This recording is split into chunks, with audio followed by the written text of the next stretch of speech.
Mangangaral, Kabanata 8. Sino ang ipapantay sa taong matalino na nakakasaliksik sa lahat ng bagay? Ang karunungan ay nagpapasaya sa mukha ng tao, pati ang matigas na anyo ng mukha ay nawawala. Sundin mo ang utos ng hari at huwag padalos-dalos sa pagbibitaw ng pangako sa Diyos. Lumayo ka sa harap ng hari at huwag mong ipagpipilitan ang anumang labag sa kalooban niya, sapagkat maaari niyang gawin ang lahat ng magustuhan niya. Ang utos ng hari ay di mababali, at walang makakatutol sa anumang gawin niya. Ang masunurin ay di mapapahamak, at alam ng matalino kung ano ang dapat gawin, kung kailan at kung paano dapat isagawa. May kanya-kanyang panahon at paraan para sa lahat ng bagay, ngunit di natin ito lubusang nalalaman. Walang makakapagsabi kung ano ang maaaring mangyari at kung paano ito magaganap. Kung paanong di mapipigil ng tao ang hangin, gayon din, hindi niya mapipigil ang pagdating ng kamatayan. Sa panahon ng digmaan, walang mapagtataguan. Hindi tayo makakatakas. Lahat ng ito'y nakita ko habang pinagmamasdan ang mga pangyayari sa buong mundo. Ang iba'y may kapangyarihan at ang iba naman ay api-apihan.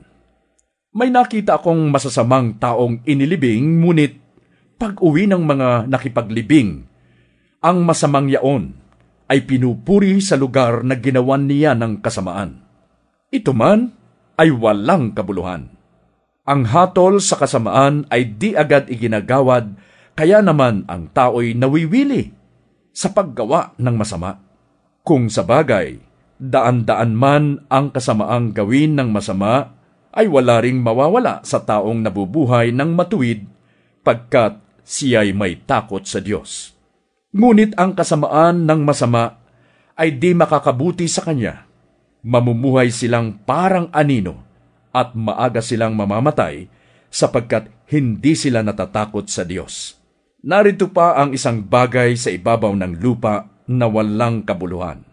Ang kaparusahang para sana sa masama ay sa mabuti nangyayari, at ang dapat namang mangyari sa mabuti ay sa masama nangyayari.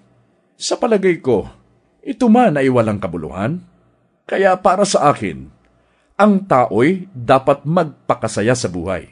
Walang pinakamabuti kundi kumain, uminom, at magsaya. Ito ay magagawa niya habang siya'y nabubuhay at nagpapakapagod sa mundong ito. Habang iniisip ko ang mga pangyayari sa daigdig, lalo akong naniniwalang kahit mag-isip ng mag-isip ang tao araw-gabi, hindi niya mauunawaan ang mga gawa ng Diyos. Kahit ano pa ang kanyang pagpaguran sa mundong ito, hindi niya ito mauunawaan. Maaaring ipalagay ng matalino na alam niya ang bagay na ito, ngunit ang totoo'y wala siyang nalalaman.